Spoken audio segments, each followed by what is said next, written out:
O programa a seguir tem classificação indicativa livre. Está no ar o FPR Notícias. Veja os destaques da edição de hoje. Protesto em Curitiba bloqueia a rodovia e paralisa parcialmente transporte coletivo. Profissionais da saúde falam sobre programa Médicos para Todos e apontam alternativas para resolver os problemas da saúde pública. Você vai saber como a UFPR apoia empresas e iniciativas inovadoras e conhecer o Núcleo de Práticas Jurídicas, que oferece atendimento de graça à população. Professor traduz para o português um dos livros mais complexos da história da literatura e recebe prêmio da Academia Brasileira de Letras. Festival de Inverno, Antonina se prepara para receber o evento. Oficinas e espetáculos prometem movimentar o litoral. Festival de Bonecos, espetáculos para todas as idades divertem adultos e crianças. O FPR Notícias começa agora.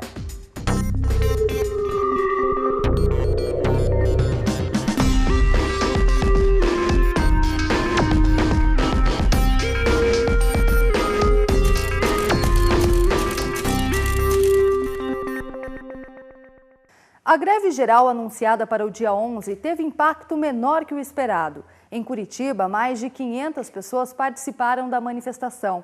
A passeata foi organizada pelo movimento sindical. As manifestações desta quarta-feira começaram cedo em Curitiba. Logo de manhã, alunos, técnicos e professores da UFPR se reuniram em assembleia no pátio da reitoria em apoio ao movimento nacional. Essa Assembleia Comunitária, ela reúne os três segmentos da universidade, né? Técnicos, estudantes e docentes. E a nossa pauta principal é discutir, em primeiro lugar, a conjuntura, né, de todos esses movimentos que estão acontecendo aí, até como resultado das greves do Serviço Federal do ano passado, mas principalmente discutir e apontar o que essas categorias querem na estatuinte que está instalada na Universidade Federal do Paraná. O Sindicato de Motoristas e Cobradores de Curitiba também aderiu à manifestação. No período da tarde, eles realizaram uma assembleia para reivindicar melhores condições de trabalho. Não houve paralisação total do transporte público. Os ônibus só ficaram parados na região da Praça Rui Barbosa, onde a reunião acontecia. Nós estamos lutando pelo fim do assédio moral que ocorre dentro das empresas de ônibus. Nós estamos lutando também pelo cumprimento da lei, da dupla função, que a lei está em vigor e as empresas não estão cumprindo ainda.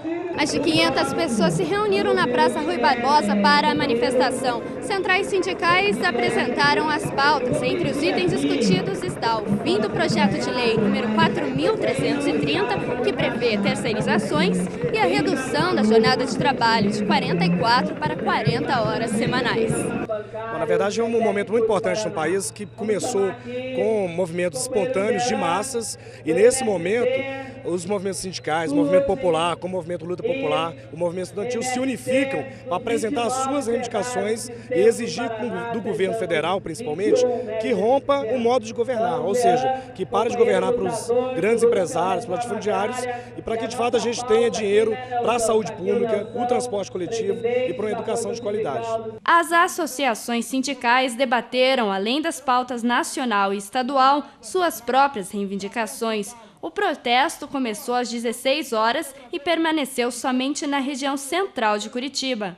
Eu apoio, porém acho que não deve ficar só aqui na manifestação. O povo não pode vir fazer essa manifestação e parar. Tem que ir para frente, tem que sair na rua, tem que parar mesmo, porque só assim o governo vai ver que o povo não está satisfeito e está correndo atrás dos direitos. Estou achando ótimo. Eu acho que estava na hora do povo fazer alguma coisa e dizer para os governantes, para os governadores que nós estamos insatisfeitos. Eu estou aqui para pedir providência. Eu estou aqui para gritar junto com o povo, para dizer que nós estamos insatisfeitos e que nós queremos mudança já. O pessoal está apoiando bastante. Acho que chegou a hora de tomar providências. Não dá mais para continuar do jeito que estão as coisas, né? O povo tem que se unir e fazer isso mesmo. Para o cientista político Pedro Bodê, a manifestação desta quarta foi uma resposta mais organizada ao movimento do Passe Livre, com manifestações que marcaram o mês de junho. Bodê acredita que o Dia Nacional da Luta tenha sido uma forma das associações sindicais mostrarem que também estão batalhando pelos direitos dos cidadãos. O movimento de hoje, a impressão que eu tenho é que eles estão dizendo assim, ó, nós estamos aí, ainda. Não é isso? Nós estamos, eis a nossa pauta de reivindicações, eis as nossas questões. E aí, dentre elas, reivindicações legítimas, necessárias, como a redução da jornada de trabalho, etc. A dimensão da mobilização, ela é menor, ela é menos, mas ela também é menos explosiva, ela é menos voluntariosa. Enfim, há aspectos da mobilização de hoje que são muito diferentes da mobilização do passe livre e das explosões via passe livre, em função mesmo das características de uma de hoje. O que é preciso dizer é que as de hoje tentam responder de alguma maneira ao movimento do passe livre e dizer não, nós ainda vamos para a rua. Segundo os representantes dos sindicatos, não há previsão de um novo protesto das centrais sindicais nos próximos dias. O transporte público em Curitiba também segue normalmente. O Brasil pediu melhorias na saúde. Em resposta, o governo anunciou o programa Mais Médicos. O objetivo é atrair mais profissionais para o interior do país e aumentar as vagas nos cursos de medicina.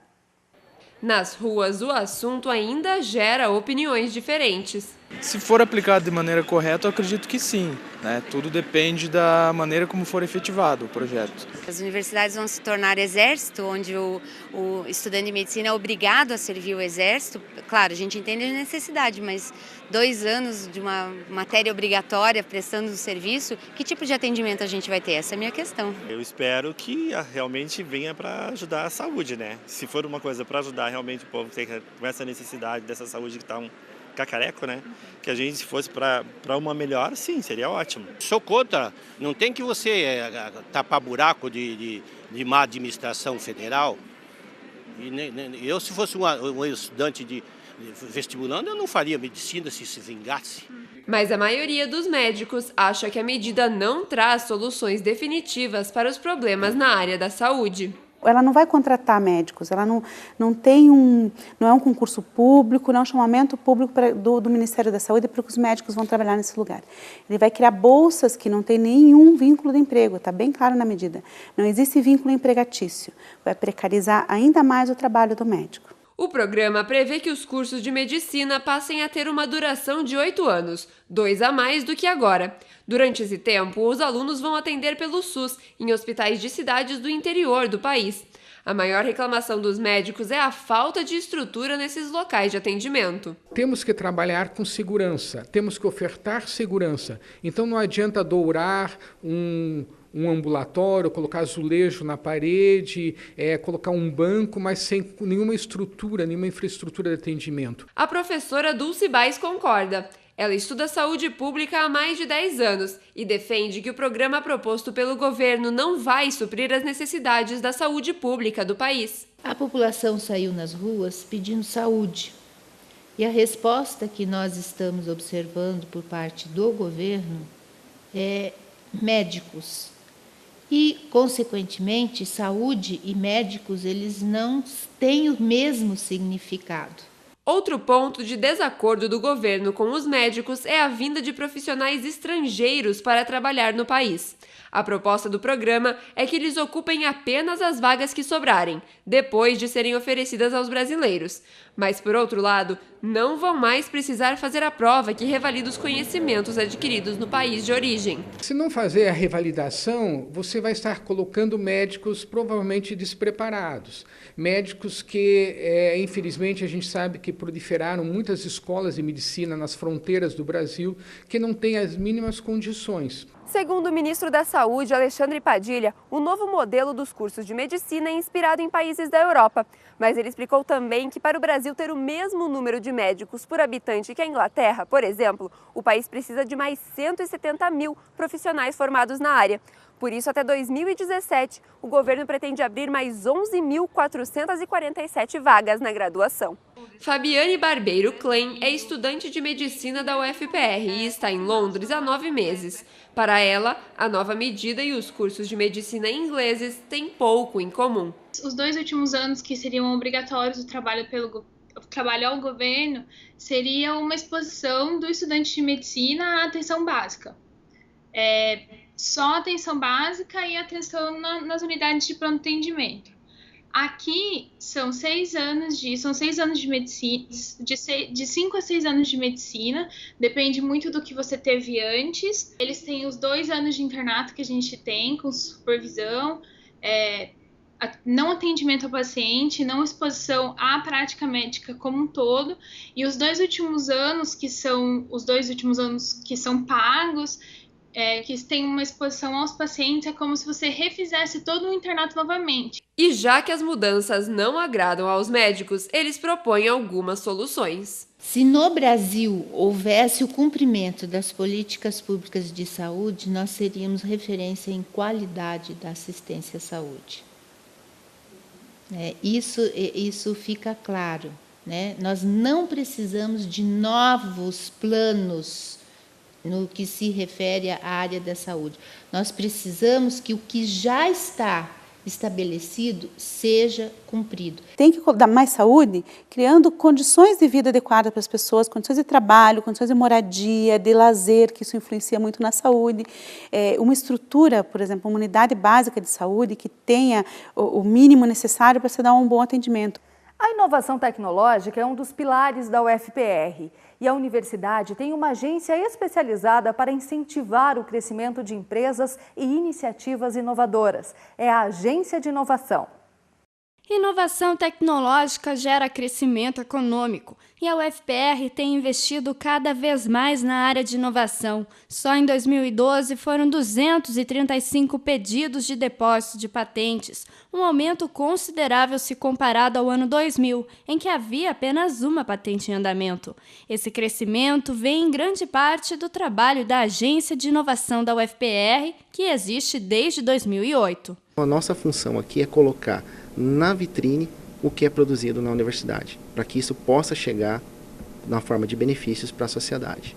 O trabalho na área de propriedade intelectual é dividido entre os serviços de proteção, que faz o registro de patentes, e o de transferência de tecnologia, em que a agência faz a ponte entre universidade e empresas que se interessam pelos projetos inovadores.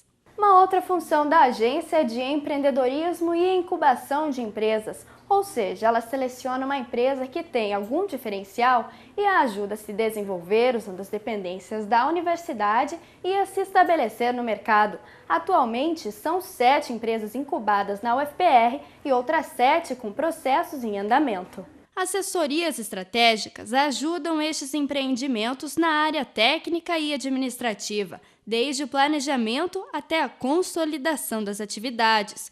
As empresas têm um prazo pré-definido para permanecer na universidade. As estatísticas mostram que as empresas incubadas, em geral, têm mais sucesso que empresas que não passaram por incubação, né? Então, nesse sentido, a gente gera mais empregos, mais renda, mais impostos para a sociedade em geral e, em consequência, maior desenvolvimento.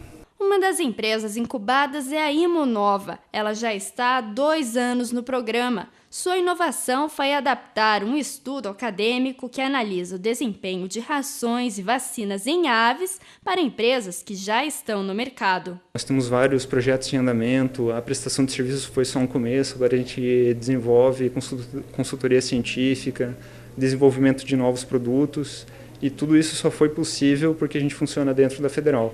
O Paraná ainda não tem uma defensoria pública estruturada para prestar atendimento jurídico a quem precisa, mas não tem como pagar um advogado. Enquanto isso, são as universidades que fazem esse papel. Aqui na UFPR, o Núcleo de Práticas Jurídicas oferece auxílio a quem precisa de orientação, sem cobrar nada por isso.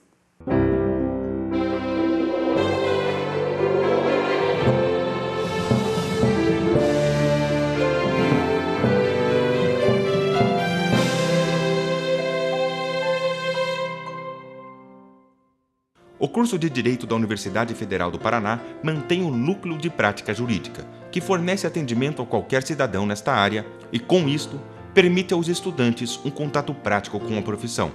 Além do atendimento direto, o grupo também realiza atividades de extensão em ONGs e movimentos sociais.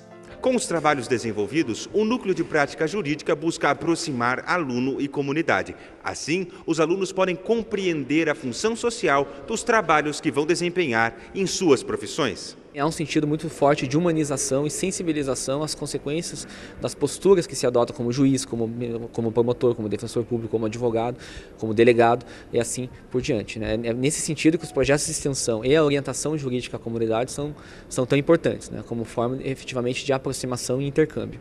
Os alunos que participam do núcleo estão no último ano da graduação.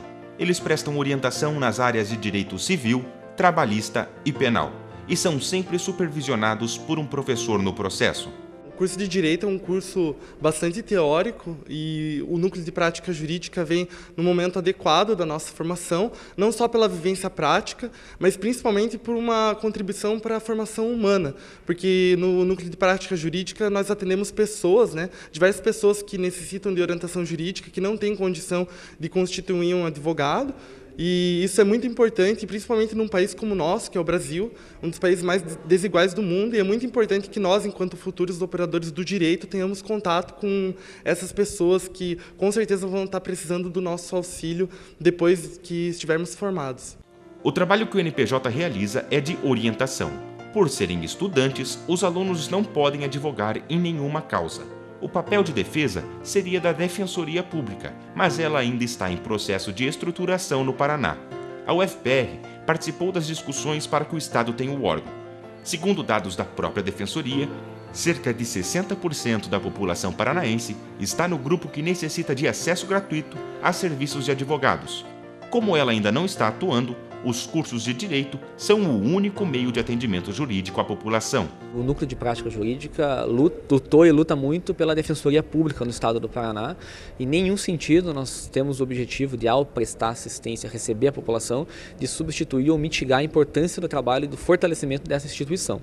No entanto, a demanda é tão grande, o Brasil, o Paraná, enfim, é um país com uma desigualdade social tão grande que nós sabemos muito bem que é importante se trabalhar em cooperação. Então, nosso objetivo com a orientação jurídica é principalmente, nós visamos essencialmente uma cooperação com uma defensoria fortalecida que busque contribuir para a formação prática e para a humanização dos nossos estudantes, assim como contribuir com as necessidades jurídicas da população que venham, enfim, que necessita desse tipo de assistência.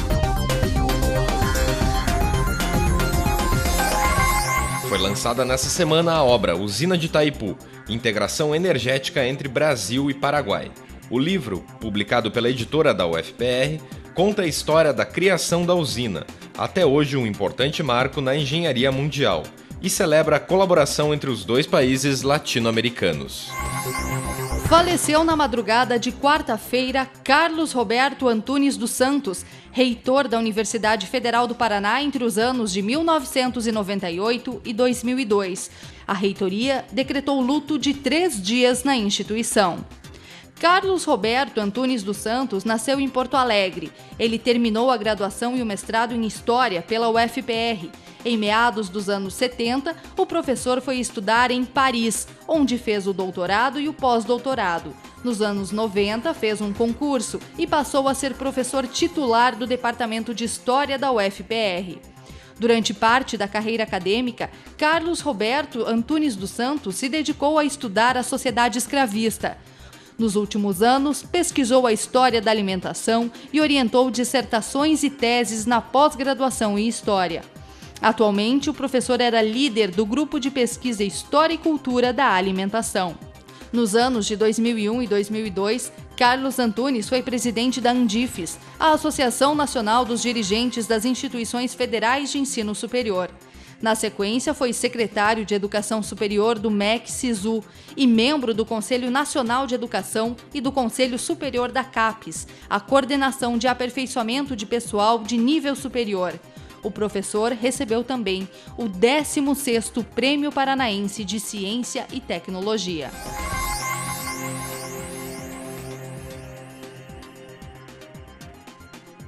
E veja a seguir, Antonina se prepara para receber a 23ª edição do Festival de Inverno e professor da UFPR recebe prêmio pela tradução de um dos livros mais complexos da literatura mundial.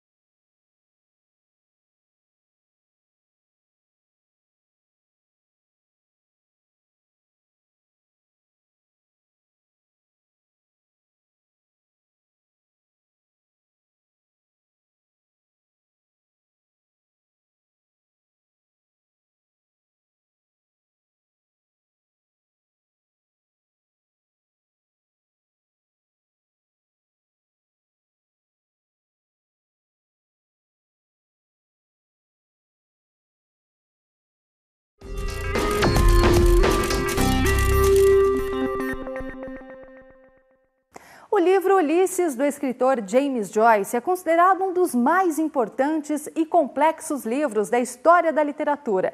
Por conta disso, traduzi-lo para outras línguas exige muito conhecimento e dedicação. O professor e tradutor Caetano Galindo, do Departamento de Linguística e Letras da UFPR, enfrentou o desafio de traduzir a obra. O trabalho fez parte da pesquisa do doutorado dele. Ele recebeu o prêmio da Academia Brasileira de Letras pela tradução do clássico da literatura. Um intrincado quebra-cabeça literário. O jogo de palavras, as citações, os neologismos e a mescla de estilos fazem da obra um marco do modernismo da literatura de língua inglesa. A mais recente tradução do livro para o português é de Caetano Galindo, professor da UFPR. No estúdio da UFPR TV, Caetano explicou a importância de Ulisses e como foi desempenhar o grandioso trabalho de traduzi-lo. O Ulisses, desde que foi publicado, na verdade, desde antes de ser publicado como livro, que ele tinha começado a ser publicado em revistas literárias, aos pedaços, começou a ganhar essa reputação de grande romance do seu tempo.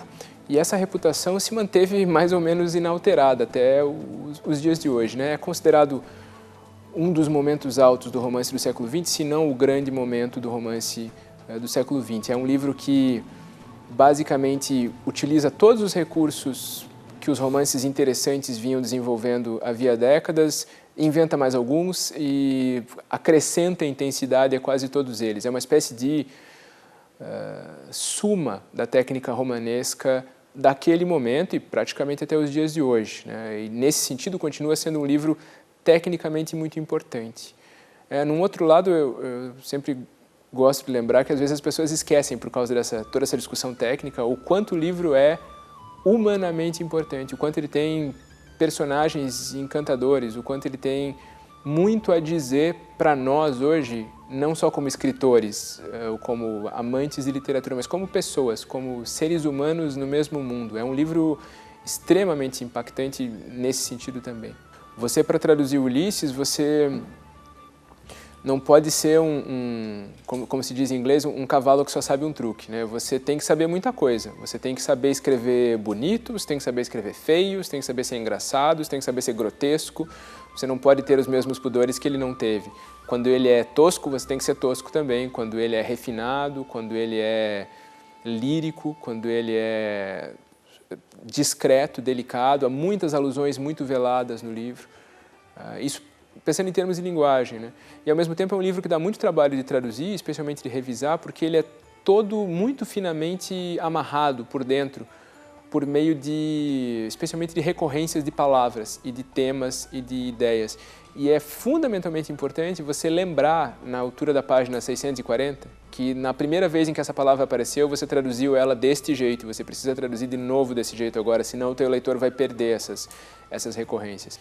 A primeira versão levou 2 anos para se fazer, depois eu revisei uma vez essa versão, depois ela ficou 4 anos de molho e depois foi mais 1 ano e meio, talvez 2 anos revisando. Foi um processo de várias revisões. Ao todo foram 10 anos de trabalho, do primeiro dia que eu comecei até o dia que o livro foi publicado, foram 10 anos de trabalho. Quanto mais você relê, mais você percebe que ele não é um livro feito para ser um catálogo de técnicas literárias de vanguarda. Ele utilizou essas técnicas literárias sem qualquer escrúpulo, ou seja, qualquer técnica que fosse necessária, com os mesmos fins de sempre, de todos os grandes romancistas, que é te fazer sentir outras coisas, te fazer ver outras coisas, te fazer se colocar em outros lugares. Na pele de um homem maduro e de um rapaz, na pele de um homem cuja mulher o traiu naquele dia, na pele de menininhas jovens cujo pai não tem dinheiro para comprar comida, mas gasta sua grana tomando cerveja com os amigos no bar e assim por diante. É um elenco de personagens e de sensações que te faz viver coisas diferentes e aprender muita coisa.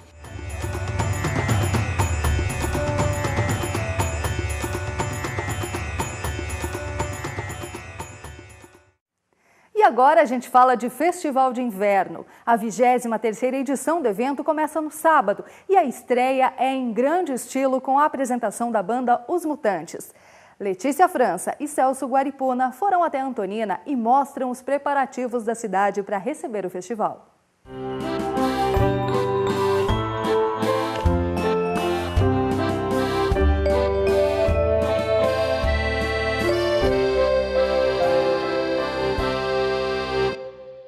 pequena cidade de Antonina tem apenas 18 mil habitantes e é uma das mais antigas do Paraná.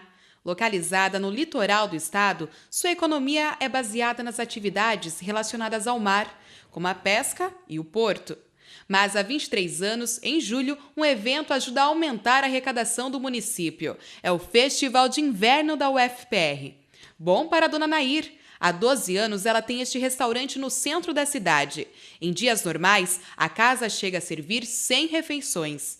Já em época de festival, esse número cresce para 350. Sempre incentivando o pessoal daqui, sempre gerando mais empregos. Às vezes, esses temporários que você pega acaba virando um emprego fixo. É uma coisa assim, que também é muito positiva.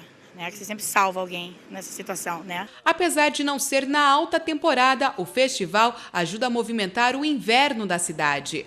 Os hotéis e pousadas de Antonina já estão quase todos com as reservas esgotadas. Embora seja férias, ainda não tem uma divulgação das férias para o litoral do Paraná. Então, o Festival de Inverno serve como essa divulgação, né? Há já 23 anos, né? Com 23 edições, o Festival de Inverno já virou tradição na cidade. São 8 dias de festa em Antonina. Mais de 30 mil pessoas são esperadas todos os anos. Bom não só para o setor de turismo, mas para o comércio em geral. A movimentação do festival, não só, por exemplo, assim, para hotéis, restaurantes, como essa movimentação ela vem cair nos pequenos comércios, papelarias, pequenas lojas, né? E na grande parte do município absorve, né, esse movimento financeiro que o festival causa aqui em Antonina. Boa parte das atividades do festival ocorre na avenida principal do Centro Histórico de Antonina. Neste ano vão ser realizadas cerca de 40 oficinas e mais de 30 espetáculos. O palco já está quase pronto para receber artistas como a banda Os Mutantes e o cantor Beto Guedes. O Festival de Inverno da UFPR é um dos principais eventos turísticos de Antonina. No mês de julho, por exemplo, a economia da cidade chega a crescer 60%. Segundo o secretário de Turismo e Cultura, neste ano a novidade será uma praça de alimentação com comidas típicas da região feitas por associações de Antonina. Uma forma do festival contribuir com todos da cidade. Então, esse ano a gente teve uma mudança na parte da praça da alimentação. Então, nós estamos convidando as pessoas aqui das associações, área rural, né, alguns pescadores que vão montar o seu restaurante, né, com comidas típicas do nosso município mesmo. E o Festival de Inverno é um que traz um aumento de arrecadação na parte comercial. Hoje, talvez uns 60% de aumento que a gente tem. E ela movimenta a cidade em torno de mais ou menos mais 7 mil pessoas nesse período, por dia, né, nesses 5 dias de festival. Na semana que vem, a Calma Antonina vai ficar totalmente movimentada. Mas os moradores não se incomodam, se preparam. Bom mesmo é que vem o festival. Eu acho que Antonina não seria mais Antonina sem o festival. Acho que o festival já é marca registrada, o pessoal já fica ansioso esperando por ele.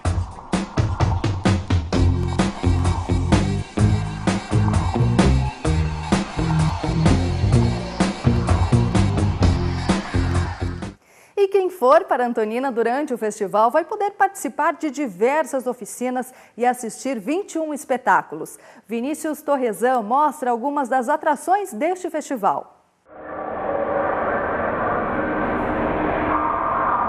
A sensibilidade perdida em meio ao caos. A compaixão e o amor têm espaço nesse mundo em que vivemos?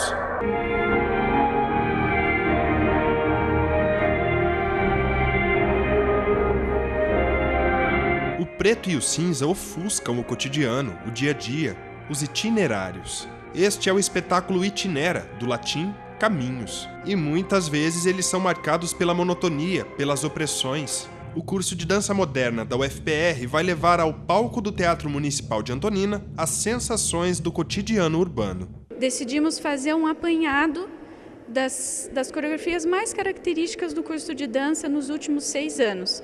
Então, vamos apresentar em 2 atos, trechos de algumas obras coreográficas de repertório do CDM. O curso é aberto a toda a comunidade. É o único do Brasil oferecido por uma instituição pública. A preparação para o Festival de Inverno está intensa. Há 2 meses, os bailarinos ensaiam diariamente. A carga de ensaio deles aumentou muito. Além das aulas de técnica que eles têm diariamente, aumentamos a carga horária para os ensaios também diários. Eles continuam trabalhando no período de férias até a gente ficar pronto para apresentar lá em Antonina. O movimento do corpo, os pés, as mãos, as expressões. A dança tem lugar reservado no Festival de Inverno da UFPR. E quem estiver em Antonina poderá também aprender o movimento do pincel. Você já imaginou retratar os prédios históricos da sua cidade em uma tela? Uma oficina vai te ensinar a fazer isso. As cidades têm muito a contar. Algumas ruas são museus a céu aberto. A arquitetura das construções é a história das gerações passadas.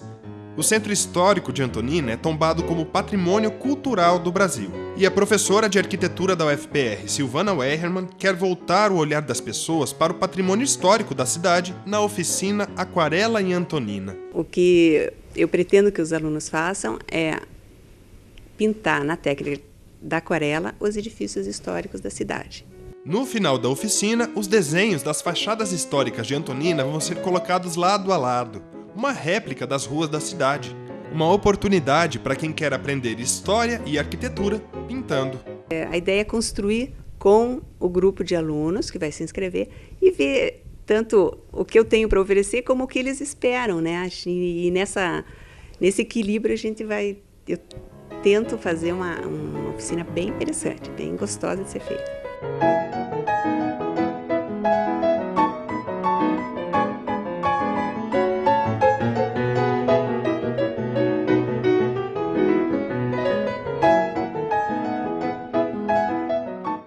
O concurso Luz, Câmera e Educação Fiscal está com inscrições abertas até o dia 31 de agosto. Estudantes e universitários de todo o Brasil podem concorrer com curta-metragens que mostrem a função social e econômica dos impostos. As equipes precisam ser formadas por até 5 estudantes e um professor orientador. Os detalhes no site que aparece na tela.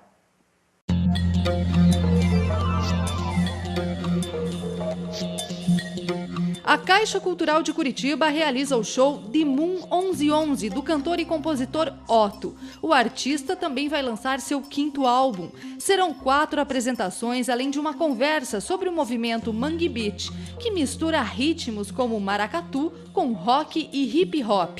O bate-papo acontece no domingo e a entrada é de graça. O Sesc Água Verde recebe a exposição Reconstrução Inversa. A mostra é do escultor Faustino Zardo. A técnica empregada nas obras é chamada de raku. Os pedaços de vidro e os pigmentos de cores se fundem e escorrem pela escultura, o que aumenta o brilho da peça. Uma boa opção para a criançada é a exposição História de Bonecos, no Salão de Exposições do Teatro Guaíra. A mostra conta um pouco da história dessa arte. São várias técnicas empregadas na fabricação dos bonecos, luva, fio, manipulação, entre outras. Além disso, quem for à exposição poderá assistir ao espetáculo de La Múrcia, da Caixarola Teatro de Caixa Ambulante de Curitiba. A peça tem duração de 5 minutos e é apresentada numa pequena carruagem que serve de cenário. A encenação retrata a Espanha do século XVI, passando por sonho, liberdade e arte. Durante o mês de julho, a magia milenar do Teatro de Bonecos toma conta de Curitiba. São espetáculos para todas as idades. Veja na reportagem de Lara Mota e Tony Serpa. Olhos bem atentos e grudados no palco, mãos que dão vida a histórias e asas à imaginação. Luiz Miguel, de 7 anos, veio com o irmão conferir as caixas do projeto Espia Só, da Companhia Andante de Itajaí, Santa Catarina, e ficou encantado com o que viu. Eu vi um mestre de karatê num dojo e o seu aprendiz que era meio maluco. Eu gostei mais da parte de quando o carinha voou. Quem incentiva o gosto do filho é a mãe. A proposta é muito boa, né? A criança tem outras ideias, outras visões sobre como que uma história pode ser contada. Essas caixinhas são um teatro lambi-lambi. As miniaturas podem ser vistas por um espectador de cada vez. Para esta bonequeira, a escolha deste formato em especial atrai o interesse das pessoas e aumenta o mistério. Ela tem essa característica, assim, que você não sabe o que tem lá dentro. Então, ela provoca a curiosidade em quem vê essa caixa, vê essas duas pessoas cobertas por um pano, embaixo do pano, olhando por alguma coisa. Então, vai provocar essa curiosidade. O 19º Festival Espetacular de Teatro de Bonecos de Curitiba conta com 8 grupos internacionais, 11 grupos brasileiros e 12 companhias paranaenses. Durante os dias do festival, o público pode assistir a vários espetáculos diferentes e entrar nesse mundo de magia e encantamento. A companhia teatral Bicho Carpinteiro, aqui de Curitiba, também participa do festival, com o espetáculo Saci e a Pipa. Eles querem ir atrás, ver os bonecos, conhecer, ver como é que funciona, porque na visão deles, nesse espetáculo Saci e a Pipa, a gente não aparece, só aparecem os bonecos, a gente fica escondido atrás. Depois eles querem tirarem foto, querem abraçar os bonecos, beijar, isso que é muito legal. Saci Melancia! Legal! Gostei, Saci! Desculpe, Senhor Saci Melancia! Senhor Saci Melancia! O UFPR Notícias termina por aqui. Para rever este e outros programas, acesse o nosso site. A UFPR TV está também nas redes sociais. E a gente encerra a edição de hoje com um clipe especial de imagens feito por Tony Serpa. A gente volta a se encontrar na semana que vem. Até lá!